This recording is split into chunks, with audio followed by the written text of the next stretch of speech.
Bakit mas marami nagsasabi na mas maganda yung kabataan noon? Eh hindi pa naman putok na putok yung internet noon.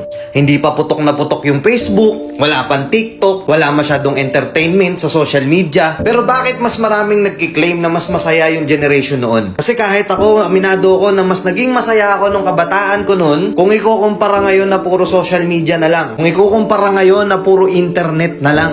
Alam ko maraming sasangkayon sa akin dito, lalo na yung mga batang 90s. O yung mas matanda pa doon. Kasi noon, instead na sa GC kami nag-uusap-usap, meron kaming eksaktong oras at eksaktong tambayan na doon kami pupunta pagdating ng hapon. Magkikwentuhan kami ng mga walang kakwenta-kwentang bagay. Kahit wala kaming pera, nakatambay lang kami. Nag-uusap kami sa mga bagay-bagay. Physical kami magkakasama. Biruan, asaran. Minsan pa nga pagka merong ibang grupo doon, minsan nagkakaroon pa ng suntukan. Naalala ko noon sa lugar namin, bawat street, bawat kalsada, iba-iba yung grupong magkakasama. Hindi pa uso yung Mobile Legends noon. Ang uso pa noon yung mga Metal Slug pa. Kami yung generation na nasalubong namin yung era ng pagpasok ng computer shop. Magtatabi ng ₱5 piso sa baon para makabuo ng 10 o 15 pesos para makapaglaro sa computer shop pagdating ng hapon. Grabe trash talk nun. Sobrang ingay sa computer shop. Dalawa lang yung sikat na nilalaro nun.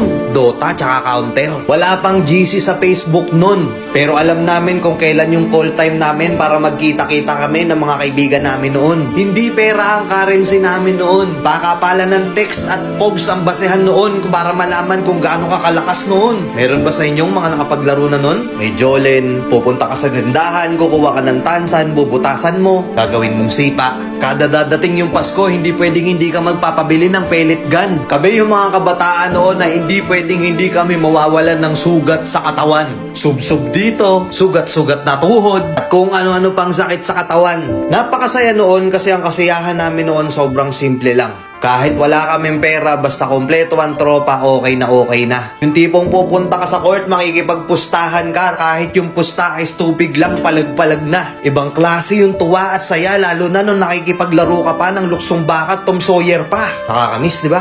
Ngayon kasi hindi na eh. Ngayon kasi yung ibang kabataan ngayon, hindi na nila nakakanasan yun. Ang nagpapasaya na lang sa kanila, yung mapasagot nila, yung crush nila ngayon. Puro pag-ibig, masyadong nagmamadali. Nakapokus na lang sa social media, hindi na lumalabas. Siguro oo, dahil nga yun na yung kinalakihan nila, masaya na sila dun. Pero aminin man natin at hindi, sa mga nakaranas ng mga ganong klaseng kabataan noon, mas masaya, di ba? Na kahit gutom na gutom ka na maghapon, may palo ka pa pag-uwi. Hindi yun mahalaga, ang importante kahit gusgusin na yung itsura mo, as long as makalaro mo yung mga kalaro mo, okay na. Masaya ka na. Nakakamiss lang balikan.